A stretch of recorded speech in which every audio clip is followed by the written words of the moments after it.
күн, құрметті көрермен. Көңіл-күйлеріңіз қалай? Сәлем достар. Кішкентай көрермен, бүгін сендермен бірге қызықты саяхатқа жол тартпақпыз. Сіздер бізбен бірге бағыларыңыз келеді ме? Көрермендерімізді қызықтырып жіберген сияқтымыз. Ендеше тақырыбымызды айтайық. Бүгінгі тақырыбымыз аспан әлеміндегі планеталар. Нұрболат, сен осы балалық шағында кім болуды армандадың? Мен білетін сияқтымын. Ғарышкер шығар. Қайдан таптың? Балалық шағында барлығы ғарышкер болғысы келеді ғой. Неге тек балалық шағында? Мен ғарышкер болуды әлі де армандаймын. Неге ғарышкер? Себебі аспан әлемінде адам баласы толық ашпаған жаңалықтар өте көп. Мен соларды зерттеп, жаңадан жаңалықтар ашқым келеді. Ендеше ғалымдарымыз зерттеп кітаптарға енгізіп кеткен қызықты ақпараттармен кішкентай көрермендерімізбен бөлісейік.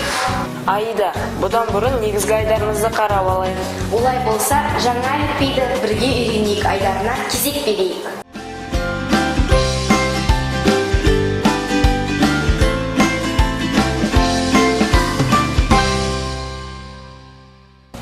Сәлем достар, қайлы күн. Сіздермен бірге жаңа әліпбиді бірге үйренейік айдары. Бұл жайда емес, солай емес пе Бейімбет? Иә, Медина, біз латын әліпбиіне көшу себептерін ғана емес, апта сайын өз көрермендерімізді жаңа әліпбимен таныстырудамыз. Жаңа жазудың қандай ерекшеліктері бар? Латын әліпбиінде неше әріп бар? Осы сияқты сұрақтарға бірге жауап іздейтін боламыз. Бізбен бірге әріптер әлеміне саяхат жасағыларың келе ме? Ендеше бізбен бірге болыңыздар.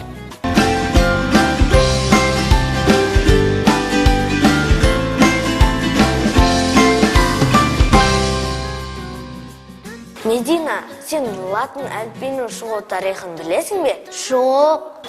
Ендеше салтанат досымыздан сұрап көрейік.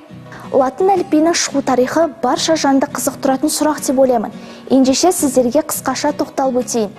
Италия жерінде Этрус, Лациум және Кампан деген 3 жазықтық жатыр.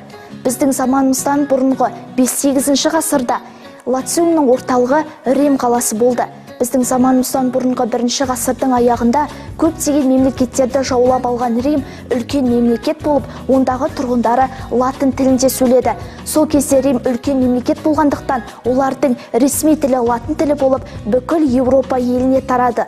Сонымен қатар, орта ғасырда латын әліпбиі Африка, Америка, Орта Азия халықтары да кеңінен пайдалана бастады. 1929 жылға дейін қазақ жерінде араб жазуы пайдаланылды. Ахмет Байтұрсынұлының ұсынысымен қазақ фонетикасының ерекшеліктері ескеріліп жасалған араб графикасына негізделген төте жазу пайдаланылды. 1929 жылы латын графикасына негізделген әліпбиді жазу үлгісі ретінде есептеп, 1940 жылға дейін латын әліпбиі қолданылып келді. Сәлем, Салтанат. Сәлем, балақайлар. Қалдар, қалай? Жақсы. Кішкентай көрермен және Медина, Бейімбет бағдарламамыздың өткен сандағы әріптер мен жаңа сөздерді бір қайталап жіберсек қалай қарайсыңдар? Жарайды. Бағдарламамыздың алғашқы санында танысқан әрпіміз Г әрпі. Г. Бейімбет, айта қойшы, сен Г әрпінен басталатын қандай сөз білесің? Мен Г әрпінен басталатын газет сөзін білемін. Жарайсың. Газет. Бағдарламамыздың өткен санда келесі қандай әрппен таныс болдық? Г әрпі. Жарайсың. Г. Медина, Г әрпінен басталатын қандай сөз білесің? Ғарышкер. Жарайсың. Ғарышкер. Ал біздің өткен келесі әрпіміз Х әрпі. Х. Бейімбет, айта қойшы, ал сен Х әрпінен басталатын қандай сөз білесің? Мен Х әрпінен басталатын хат сөз білемін. Жарайсың. Хат. Құрметті көрермен, жаңа әрпімізді бастамастан бұрын сіздерге және Медина, Бейімбет сендерге арнап дайындаған ойыным бар. Ойнап көреміз бе? Жарайды. Бұл ойынның атауы мақалдың жалғасын тап деп аталады. Ойын шарты бойынша мен мақалдың басын айтамын, ал сендер жалғасын табуларың қажет. Тауып көреміз бе? Жақсы. Ендеше менің алғашқы мақалым. Үлкенге құрмет, кішіге ізет. Жарайсың, Бейімбет. ізет сөзін латын қарпімен жазып көрмедік пе? Иә, ендеше жазып көрейік. Жарайды. Құрметті көрермен, сіздер де бізбен бірге ілесіп жазып отырыңыздар. Ізет. Енді келесі мақалымызға кезек берейік. Әуелгі сөз ағадан, әдепті сөз.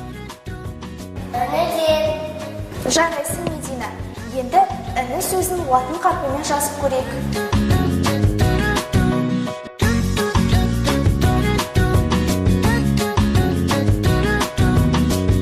Бұл латын қарпімен жазылған іні сөзі. Іні. Жарайсыңдар. Сендер мақалдың жалғасын дұрыс таптыңдар. Енді кезекті жұмбаққа бермедік пе? Жауабын бірге тауып көреміз бе? Әрине. Құрметті көрермен, сіздер де бізбен бірге жұмбақтың шешімін тауып көріңіздер. Менің алғашқы жұмбағым мынадай.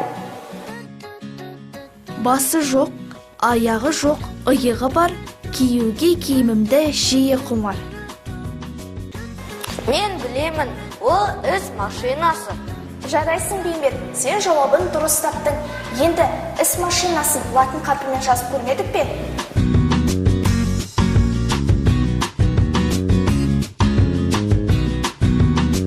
Бұл латын қарпімен жазылған іс машинасы сөзі. Іс машинасы. Енді келесі жұмбаққа кезек берейік. Тамыр, тамаша, тұрған бойы аласа. Дүниенің жүгін бітіреді, адамға барып жанаса. Мен білемін, ол ілгіш. Жарайсың, Медина, сен жауабын дұрыс таптың. Енді ілгіш сөзін латын қарпімен жазып көрейік.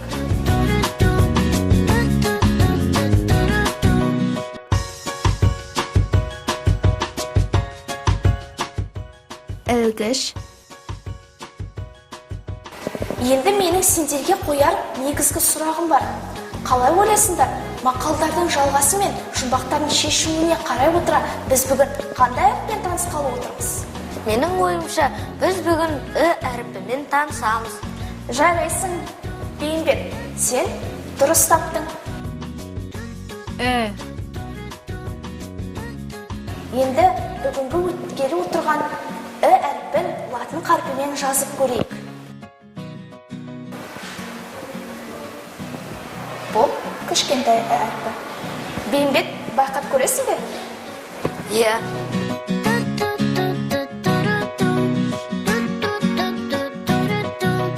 Жарайсың, Бейімбет. Енді Медина, сен де байқап көрші.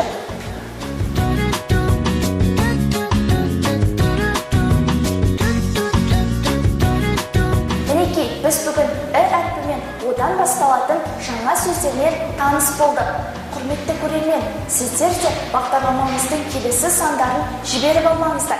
Себебі осы айдар арқылы сіздер жаңа әліпбиді толықтай меңгере аласыздар.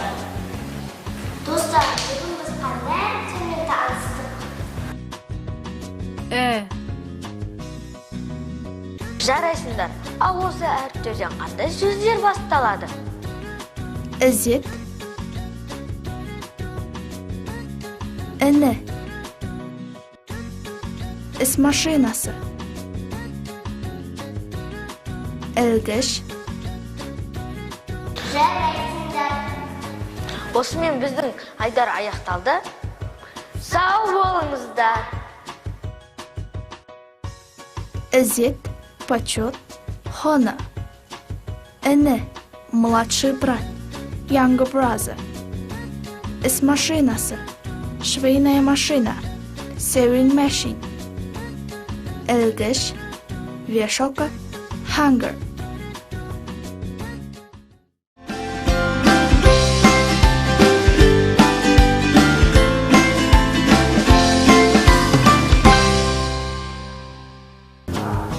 Достар, ал сендер білесіңдер ме, орбитаға ең бірінші жеткен жануар ол лайка болатын. Ол 1957 жылы 3 қарашада Кеңес одағы әлемінің екінші жасанды серігі Спутник 2 мен бортқа ұшырылды. Лайканың кабинасында телевизиялық айналар және де қысым мен температураны өлшейтін арнайы құрылғылар болған. Кішкентай көрермен, сендер білесіңдер ме? Біз жұлдыздарға қарағанда олар кішкентай, әрі ұсақ болып көрінеді. Өйткені олар ең биікте әрі жоғарыда орналасқан. Жанбота сонда әншілерді жұлдыздар деп, олар жарқырап жүргендіктен айтатын шығар, иә? Мүмкін, және оларға жету қиын. Аида, сен түнгі аспан әлемін жасап көрдің бе? Жоқ. Олай болса келесі айдарда бірге үйренейік.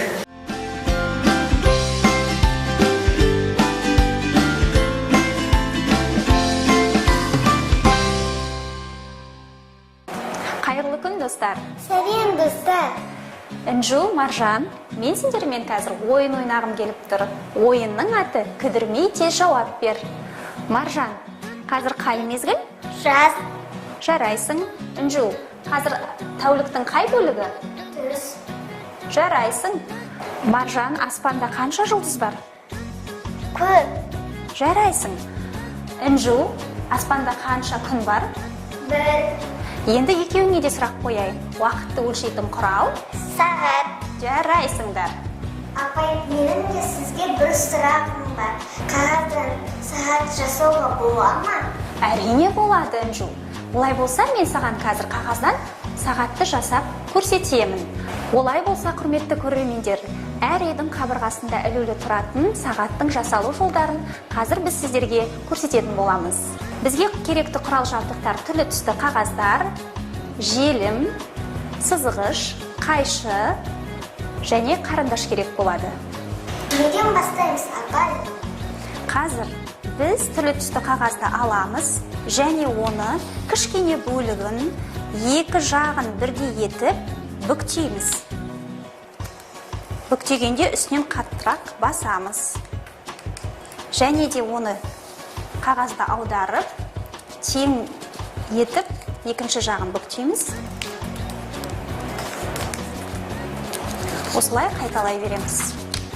Енді Інжу өзің ары қарай жасай бер.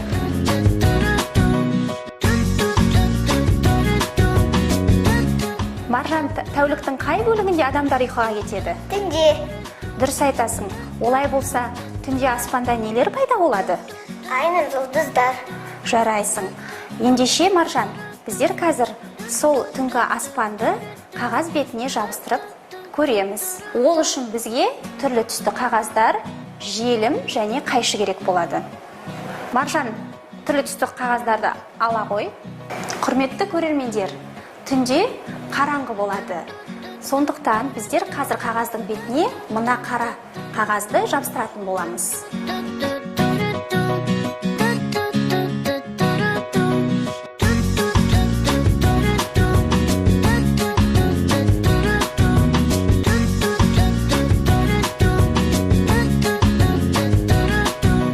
Ал Маржан түнгі аспандағы ай бен жұлдыздың суретін қағаз бетіне салып, қазір қиямыз. Апай, күндіз күн шығады, түнде ай шығады. Өте жақсы сұрақ қойдың, Маржан. Олай болса, құрметті көрермендер, мен сіздерге ай мен күн туралы ертегі айтып беремін. Ертеде байдың Айсұлу және Күнсұлу атты қыздары болыпты. Екеуі де бірінен бірі өткен өте әдемі сұлу қыздар болыпты. Бір күні Күнсұлу Айсұлуға мен сенен әдемімін дейді. Ал Күнсұлу болса, жоқ, мен сенен өткен әдемімін деп екеуі сөз таластырыпты. Бір күні Күнсұлу Айсұлудың бетінен тырнап алыпты. Бетіне жарақат түскен Айсұлу ұялып, тек түнде шығатын болыпты. Сондықтан күндіз Күнсұлу, ал түнде Айсұлу шығатын болған екен. Рахмет, апай, керемет ертегі екен. Я, бірақ Інжу екеуміз таттымыз. Жарайсыңдар, қыздар.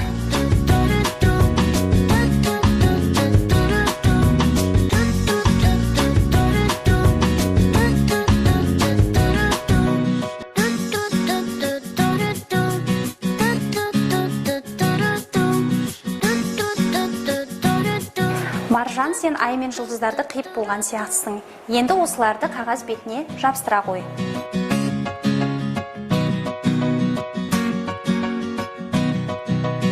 Сағаттың тілдері мен сандары. Олай болса, Әнжу, құтының қақпағын алып, дөңгелек етіп сызып аламыз.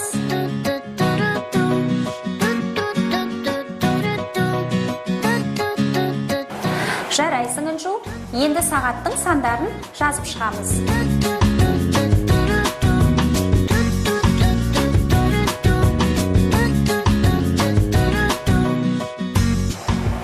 Енді осыларды желімдейік.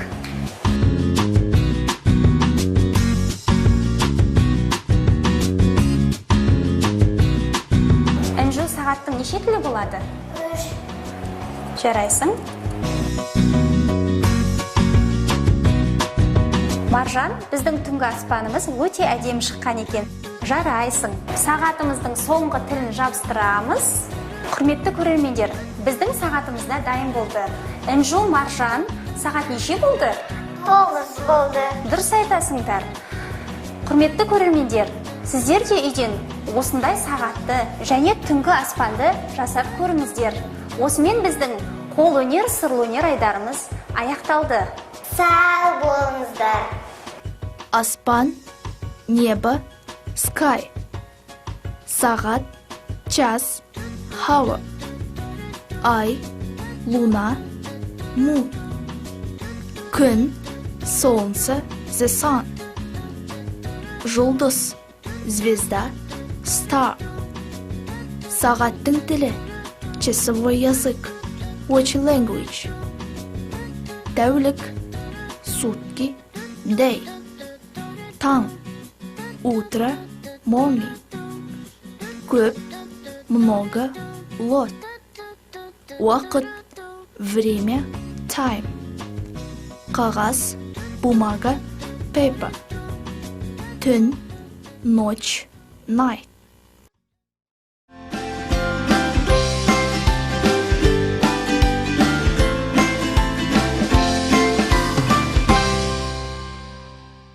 Аида, сен планета туралы ақпарат білесің бе? Әрине, ізденгенім бар. Құрметті көрермен, сіздерге планета жайлы кішігірім ақпараттар беріп өтейін. Планета мынадай 4 талапқа сәйкес келу қажет. Аспан денесі. Бірінші, дене жұлдызды айналу қажет. Мысалы, күнді. Ал екінші, дене гравитацияға ие болу қажет. Оның формасы сфералық немесе соған ұқсас болу керек. Аида, мен де бұл 4 талапты білемін. Үшінші талап, дене өз орбитасы маңында өзге көлемді дененің болмауы қажет. Және де 4-ші талап, дене жұлдыз болмауы қажет. Аида, Нұрболат, олай болса планеталармен жақынырақ танысу үшін келесі айдарға көңіл бөлейік.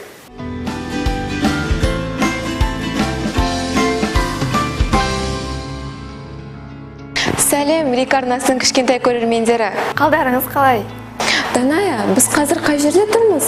Кішкентай көрермендер, қазір біз Ақтөбе қаласындағы тұңғыш стационарлық планетарийдеміз. Даная, сенің қасыңда тұрған қандай құрылғы?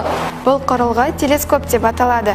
Бұл құрал арқылы ғалымдар аспан денелерімен жақынырақ танысуға мүмкіндік алады. Керемет, Даная. Міне, менің жанымда күн жүйесінің үлгісі көрсетілген екен. Мысалы, ең кішкентай планета ол Меркурий. Меркурий күнге жақын орналасқандықтан, оның температурасы күндіз +300, ал түнге жақын -200-ге дейін төмендейді. Ал екінші планета ол Шолпан. Шолпанның көлемі мен массасы жерге ұқсас болып келеді. Оны таңғы жұлдыз және кешкі жұлдыз деп атайды. Үшінші планета Жер. Жердің 70% су құрайды. Сондықтан да ол планетаны көгілдір планета деп атайды. Балалар, ал келесі планета бұл Марс.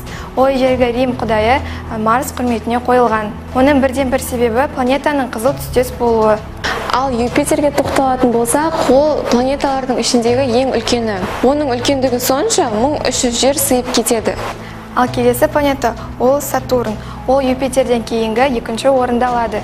Және де мен сендерге Уран туралы айтып өтейін. Балалар, сендер білесіңдер ме, Урандағы бір жыл жердегі 84 жылға тең. Нұрай, қандай ұзақ, я? Я, Даная, дұрыс айтасың. Сонымен қатар, ең соңғы қалған планета ол Нептун. Ол күннен ең қашық орналасқан планета. Балалар, мен планетарийдің жұлдызды бөлмесіндемін. бұл жұлдызды бөлмеде планетарий атты құрылғы орналасқан. Ол жасанды жұлдыздарды көруге мүмкіндік береді. Достар, біз сендерді аспан әлемімен таныстырып, танымды ақпарат бердік. Балалар, бос уақыттарында ата-аналармен бірге келіп, жұлдыздармен бірге жақынырақ танысыңдар. Осымен біздің айдар аяқталды. Келесі кездескенше. Планета. Планета. Planet.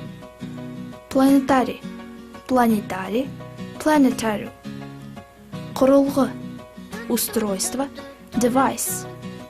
Аспан денелері. Небесное тело. Heavenly bodies. Телескоп.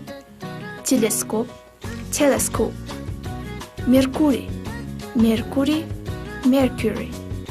Шолпан. Венера, Venus. Жер.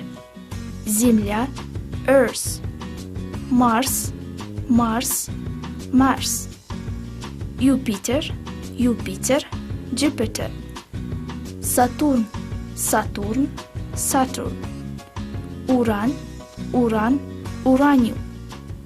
Нептун, Нептун, Neptune.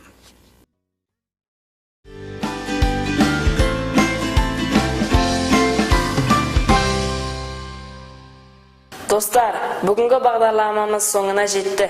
Бізбен бірге болғандарыңыз үшін көп рахмет. Бағдарламамыздың келесі санын өткізіп алмаңыздар. Келесі кездескенше сау болыңыздар.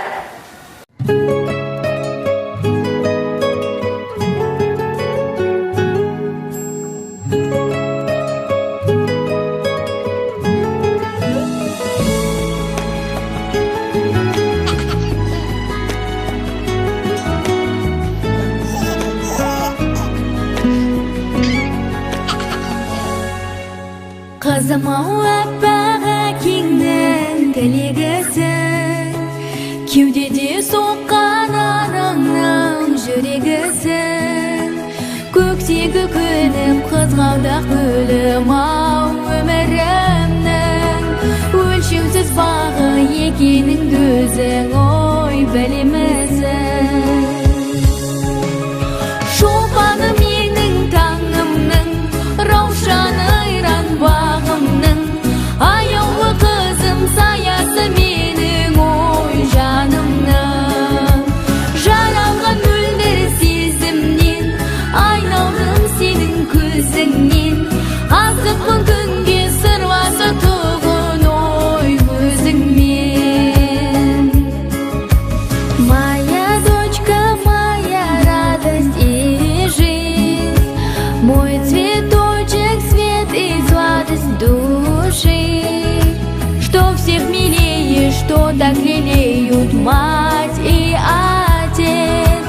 Солнечный лучик, маленький ключик от наших сердец. Звездочка ясной нам свети, розы прекрасную расцвети, чувства сильнее сердца ради мне найти.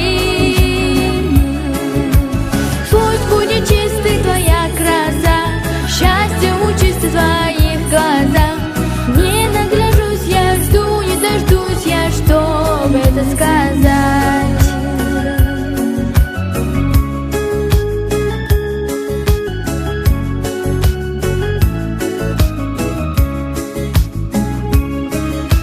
Dear daughter, you father's wonderful dreams, the heart of your mother in the chest, the sun in heaven, truly flower.